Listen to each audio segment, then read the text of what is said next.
Assalamu alaikum, chers frères et sœurs. Dans un monde où chaque décision que nous prenons impacte notre foi et notre paix intérieure, il est essentiel de savoir quand s'éloigner. Parfois, Allah nous envoie des signes pour nous protéger des situations qui pourraient nous éloigner de lui ou compromettre notre tranquillité d'esprit. Mais savons-nous les reconnaître? En islam, certains signes sont clairs, et comprendre comment les interpréter est un acte de foi et de sagesse. Avant de commencer cette vidéo, n'oubliez pas de liker cette vidéo, car cela nous donne beaucoup de force pour continuer à partager du contenu bénéfique. Et je vous invite à vous abonner à notre chaîne et d'activer la cloche de notification pour rester informé de nos prochaines publications sur la foi islamique. Merci et bonne vidéo. Aujourd'hui, explorons le 5 signes qu'Allah vous envoie pour vous dire de partir immédiatement. Ces signes divins, qu'ils apparaissent sous forme de malaise, d'obstacles constants ou de manque de bénédiction, ne sont pas à ignorer. Ils sont une protection pour notre âme, une façon pour Allah de nous guider là où nous pourrons prospérer spirituellement. Comme le rappelle le Coran, peut-être vous détestez une chose alors qu'elle est un bien pour vous, et peut-être vous aimez une chose alors qu'elle est un mal pour vous. Allah sait, tandis que vous ne savez pas. Sourate Al-Baqarah 2:216.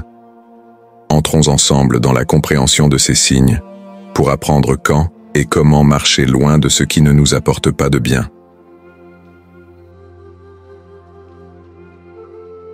Avant de commencer, écoute cette histoire. Histoire de Hassan, suivre la guidance divine.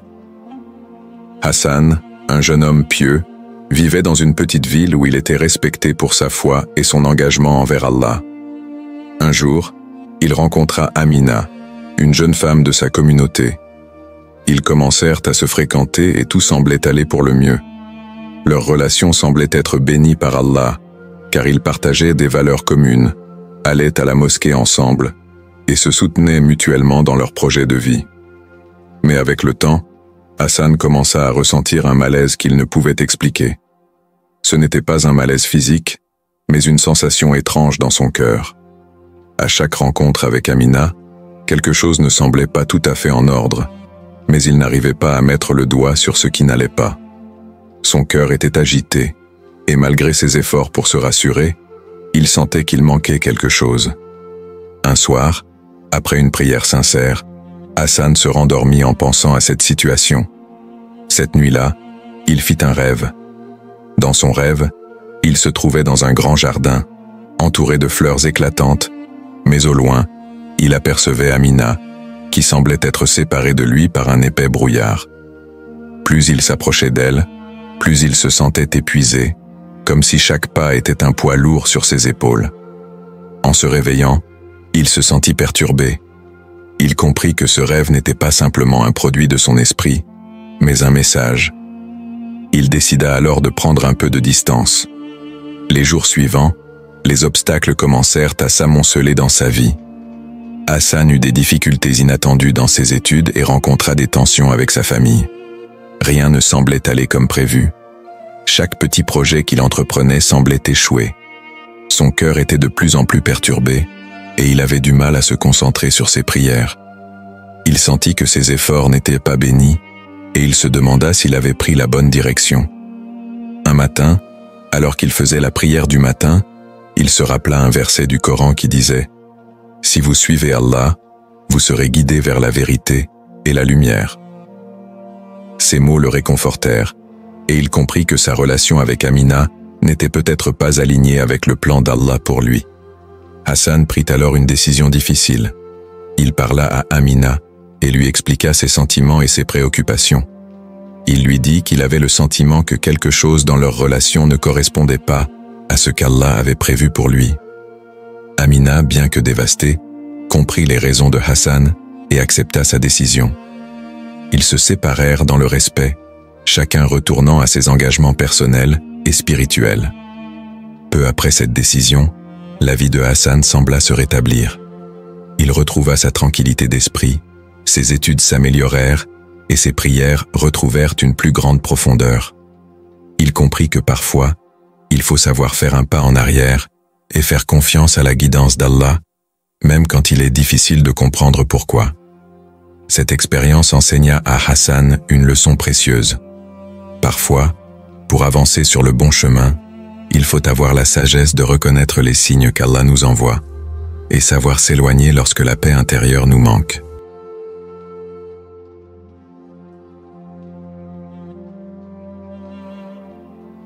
Un malaise persistant.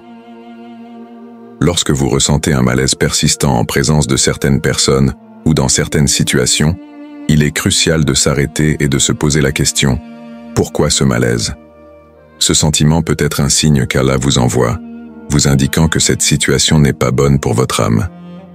Parfois, ce que nous ressentons au fond de nous-mêmes est un avertissement divin, un rappel que tout n'est pas destiné à être intégré dans notre vie et qu'il est parfois mieux de s'éloigner. En islam, la paix intérieure, ou sakina, est une bénédiction qui nous permet de ressentir la proximité avec Allah. Cette tranquillité est l'un des indicateurs qu'une relation, une décision ou un environnement est en alignement avec notre foi. Lorsque cette paix intérieure est perturbée, il est important de prêter attention. L'islam nous enseigne que notre bien-être spirituel ne doit pas être compromis par des influences toxiques. Les situations ou les relations qui créent de l'angoisse, du doute constant ou de la tristesse sont souvent celles qui affaiblissent notre foi, et s'éloigner d'elles peut être une manière de se protéger.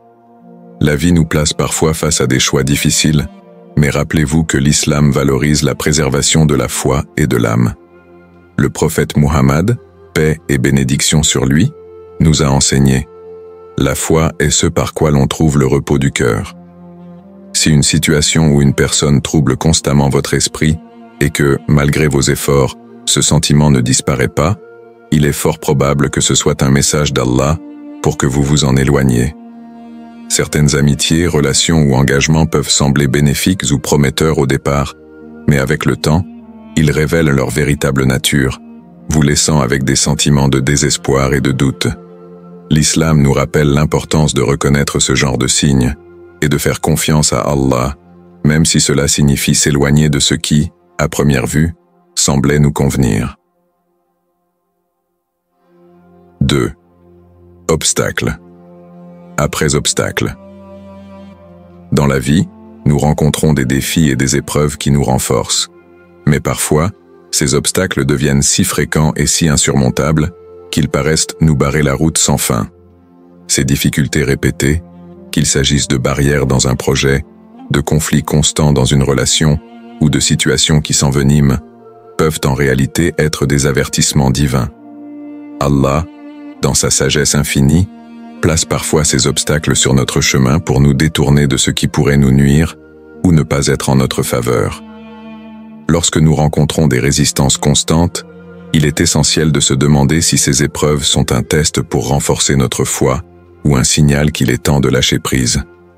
L'islam enseigne que tout ce qui nous est destiné viendra à nous et ce qui ne l'est pas s'éloignera, peu importe les efforts que nous investissons. Le prophète Muhammad, paix et bénédiction sur lui, a dit « Ce qui t'a manqué ne devait pas t'atteindre, et ce qui t'a atteint ne pouvait pas te manquer. » Rapporté par Abu Daoud. Cela signifie qu'Allah a un plan pour chacun de nous, et parfois ces obstacles sont sa façon de nous protéger de ce qui pourrait dévier notre chemin de sa miséricorde et de sa sagesse. Imaginons par exemple une relation qui, malgré tous nos efforts, est ponctuée de désaccords.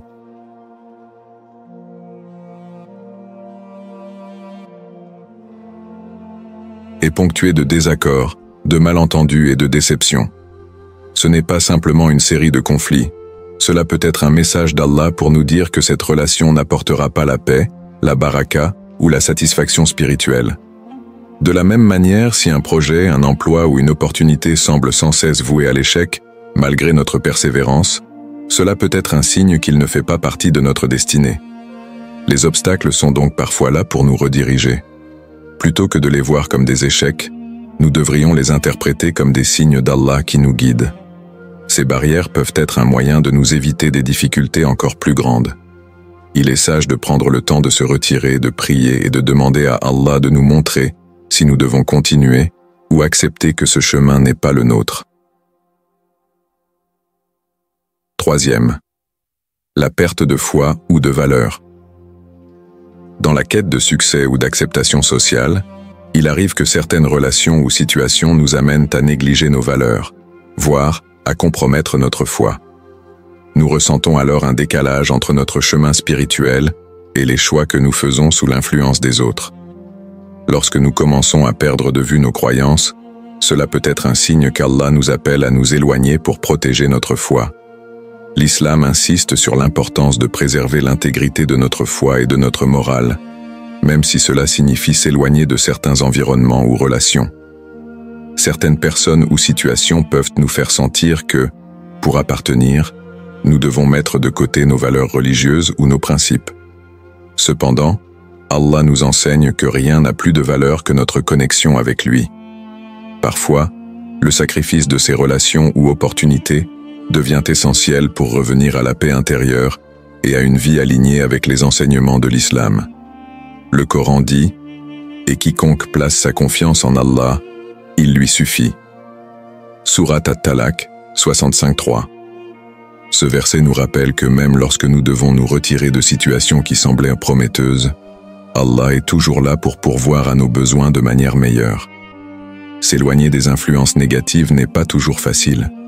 Cela demande du courage et de la foi pour rompre des liens qui ne servent pas notre âme, mais cette décision est souvent source de libération spirituelle. Les tentations du monde peuvent sembler attrayantes, mais elles ont le pouvoir subtil de diminuer notre dévouement envers Allah. En abandonnant ce qui nous éloigne de lui, nous gagnons en clarté et renforçons notre foi. Ce sacrifice peut aussi inspirer les autres et leur montrer la beauté de la constance dans la foi. Dans nos vies, Allah place parfois des personnes pour tester notre loyauté envers lui, et il arrive que pour préserver notre connexion spirituelle, nous soyons appelés à nous retirer. C'est un acte de foi que de s'écarter de ce qui affaiblit notre pratique de l'islam, car en réalité, ce n'est pas une perte mais un gain inestimable, celui de l'amour et de la protection d'Allah. Quatrième, manque de bénédiction, ou baraka. La baraka, ou bénédiction divine, est un élément essentiel dans la vie du croyant. C'est un signe de la grâce d'Allah dans nos actions et nos entreprises, et elle apporte prospérité, facilité et succès dans ce que nous entreprenons. Lorsqu'une action, une relation ou un projet est béni par Allah, tout semble progresser avec une fluidité naturelle et un sentiment de satisfaction profonde. Mais à l'inverse, lorsque la baraka est absente, les efforts se heurtent à des obstacles constants, la fatigue s'installe, et rien ne semble fonctionner comme prévu. Ce manque de bénédiction peut être un signal subtil d'Allah, nous invitant à réévaluer notre chemin et à envisager de nous en détourner. L'importance de la baraka se voit clairement dans les enseignements de l'islam. Dans la Sira, nous trouvons de nombreux exemples où la bénédiction d'Allah a joué un rôle crucial. L'un des épisodes marquants est celui de l'émigration des premiers musulmans en Abyssinie. Alors que la persécution à la Mecque augmentait, certains des compagnons du prophète, paix et bénédiction sur lui, ont cherché refuge en Abyssinie, un territoire sous la gouvernance d'un roi chrétien réputé pour sa justice. Avec l'approbation du prophète, ces musulmans ont trouvé la baraka dans leur entreprise, malgré l'incertitude initiale. Leur départ fut une bénédiction, les sauvant d'une situation de souffrance extrême et leur offrant un environnement paisible pour pratiquer leur foi. Cet exemple montre comment Allah place sa baraka lorsque nos intentions sont alignées avec sa volonté. À l'inverse, si nous voyons que malgré tous nos efforts, une entreprise manque de succès, de paix ou de satisfaction, cela peut indiquer que cette entreprise n'est pas en harmonie avec ce qu'Allah a prévu pour nous. La baraka n'est pas seulement un signe de réussite matérielle, mais elle est aussi un signe de satisfaction intérieure, de paix et d'aisance dans nos actions. L'absence de baraka, cependant, peut être un message pour nous rappeler que certains chemins ne sont pas ceux que nous sommes censés emprunter. Dans ces moments-là, il est sage de prendre du recul, de prier pour la guidance et de chercher la bénédiction d'Allah dans de nouveaux horizons. Dans un monde où les apparences de succès peuvent être trompeuses, L'islam nous enseigne à chercher la baraka, car elle est la vraie mesure de la valeur de nos entreprises. 5e conseil. Divin à travers nos rêves et prières. Les rêves et les prières sont deux moyens puissants par lesquels Allah nous guide et nous avertit. En islam, les rêves peuvent parfois être une source de révélation divine, tandis que nos prières sont un moyen direct de communiquer avec notre Créateur, demandant sa guidance dans nos vies. Lorsque nous prions sincèrement et que nous cherchons la direction d'Allah, nous recevons souvent des signes subtils qui nous montrent les chemins à suivre, ou parfois les voies à éviter. Les rêves ont une place importante dans la tradition islamique. Ils peuvent être un moyen par lequel Allah nous révèle des vérités, des avertissements ou des orientations spirituelles. Le prophète Muhammad, paix et bénédiction sur lui, a dit « Les bons rêves viennent de Allah et les mauvais rêves viennent de Satan ». Sahih Muslim. Ce hadith met en lumière la distinction entre les rêves divins et ceux qui peuvent être simplement des illusions de l'esprit. Lorsque vous faites un rêve troublant ou perturbant, cela peut être un signe pour vous d'examiner de près votre vie spirituelle, et Allah pourrait vous guider à travers ce rêve pour vous éloigner de certaines personnes ou situations. Un exemple de cela peut être tiré de l'histoire du prophète Abraham, qui reçut dans ses rêves l'ordre de sacrifier son fils Ismaël. Ce rêve, bien qu'effrayant, était un test de foi et un acte de soumission totale à la volonté d'Allah. Ibrahim, avec une foi inébranlable, accepta de suivre ce commandement. C'est un exemple frappant de la manière dont un rêve peut diriger une action déterminante dans la vie d'un croyant, même lorsqu'elle semble difficile à comprendre à première vue. Dans nos propres vies, les rêves peuvent parfois nous avertir de dangers à venir ou de décisions à ne pas prendre. Si un rêve récurrent ou perturbant vous empêche de trouver la paix intérieure, il peut être judicieux de chercher une guidance spirituelle et de prier pour obtenir la clarté d'Allah. Parfois, ces rêves sont des réponses à nos prières, nous montrant des chemins qui nous protègent de malheurs futurs. Les prières, quant à elles, sont un canal direct à travers lequel nous cherchons la guidance d'Allah. Lorsque nous prions sincèrement, nous demandons non seulement la paix, mais aussi la direction divine pour éviter les chemins qui nous égarent. Allah répond à nos prières d'une manière qui est toujours pour notre bien, même si cela implique de fermer certaines portes dans nos vies. Un exemple en est celui de l'histoire du compagnon du prophète, Uthman ibn Affan. Avant d'épouser sa deuxième femme, il fit plusieurs prières pour demander la meilleure décision à prendre. En demandant la guidance divine, il évita des situations qui auraient pu interférer avec son engagement spirituel et son rôle dans la communauté musulmane. Il est donc essentiel d'être attentif à la manière dont nos rêves et nos prières interagissent avec notre quotidien. Ces deux éléments sont des cadeaux d'Allah, des canaux par lesquels il nous guide, parfois pour nous éloigner de ce qui est nuisible à notre bien-être spirituel. Lorsque nous sommes ouverts à sa guidance, nous pouvons discerner plus facilement les signes qui nous indiquent de changer de direction et de nous éloigner de certaines influences ou décisions. Nous avons exploré ensemble les 5 signes qu'Allah peut nous envoyer pour nous dire de nous éloigner immédiatement d'une situation ou d'une personne. Chacun de ces signes, que ce soit un malaise persistant, des obstacles répétés, une perte de foi, un manque de bénédiction ou des conseils divins à travers nos rêves et prières, est un appel divin à réévaluer notre chemin et à prendre des décisions qui préservent notre bien-être spirituel. Le malaise constant dans une situation ou une relation peut être un avertissement subtil d'Allah, nous poussant à nous éloigner pour protéger notre âme. L'islam nous enseigne que la paix intérieure est un signe de bénédiction, et lorsque cette paix est perturbée, cela peut être un signe qu'il est temps de faire un pas en arrière.